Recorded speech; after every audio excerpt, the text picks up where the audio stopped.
Politicians know the exceptional importance of the company that a candidate keeps. But what about the company that keeps away from the candidate? Our fourth story on the countdown, Senator John McCain finding himself bereft of buddies this summer. Republican Senator Gordon Smith of Oregon is the latest runaway. He has quit as state co-chair for McCain's campaign. Smith insists he is not trying to distance himself from the presumptive nominee. He says he's merely focusing his time and effort on his own re-election campaign. But considering that the position of co-chair is mainly honorary, requiring little more from Senator Smith than the use of his name, and considering Senator Smith has been running re-election ads linking himself to both Senator John Kerry and Senator Barack Obama, even though in 2004 he called Kerry French and socialist, the claim that Smith now isn't trying to separate himself from McCain and from the R after his own title rings a little hollow. Senator Smith just the latest in a string of GOP senators to back away from Senator McCain and the grand old party. Senator Pat Roberts of Kansas just announced he will not be attending the RNC convention in St. Paul next month.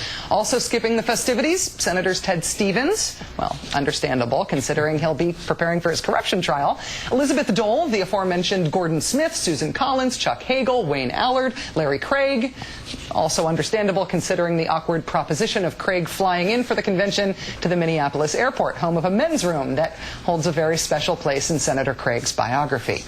Two more senators, John Sununu of New Hampshire and Roger Wicker of Mississippi, are reportedly still deciding whether to go to the convention. I'm joined now by Bob Herbert, op-ed columnist with the New York Times. Thanks for your time tonight, Bob. Who's going to be there? I know. He's going to be a lonely guy. Is this weird? 10 Yes. out of 49 Republican senators, almost a fifth, are not going. The short answer is this is weird. Yeah.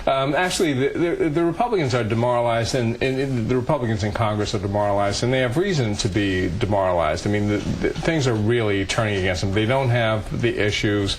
They're running away from Bush, who was incredibly unpopular. McCain has turned out not to be a great candidate. But I think that there's more at work. This is generally considered to be, it's going to be a bad year for Republican down-ticket races.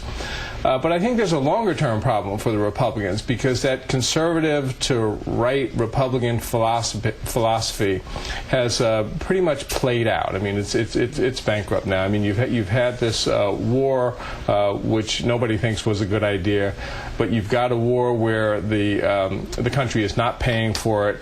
You've got this idea of you don't have to raise taxes. You can constantly lower taxes all the time.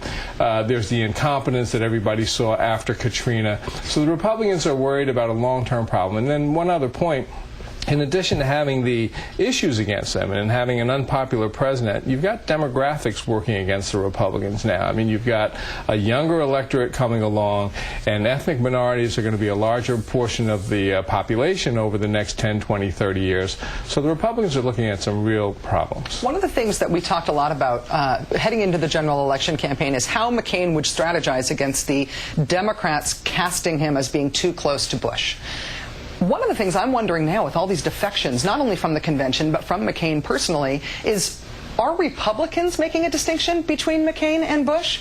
Do these defections represent an assessment, essentially, by Republican senators that that running away from McCain is the same thing as running away from Bush and has the same political imperative? Yeah, I think that's what's going on. The ones who are running away are definitely assuming that the voters are going to see McCain linked up there with Bush. But an interesting thing that I think is going to happen in this campaign is there's going to be, I expect, an awful lot of ticket splitting. I think this is going to be a bad year for Republicans in Congress. Democrats trying to get a veto-proof majority in the Senate, unlikely, but they're trying.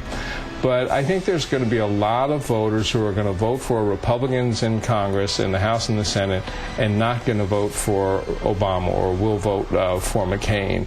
And it's almost like the reverse of a candidate who's really popular and has long coattails. This might be a case of whether legislatively the people in Congress have enough coattails to pull Obama across the finish line. On that specific issue of Gordon Smith in Oregon. He wants to be the Joe Lieberman of the GOP. Well, that's the question. I mean, he insists that he is not at all trying to distance himself from the Republican Party, not trying to distance himself from McCain. It is hard to come up with any other explanation, particularly to have him running ads linking himself to Kerry after the nasty names that he called Kerry in 2004. What's a Gordon Smith to do in a year like this?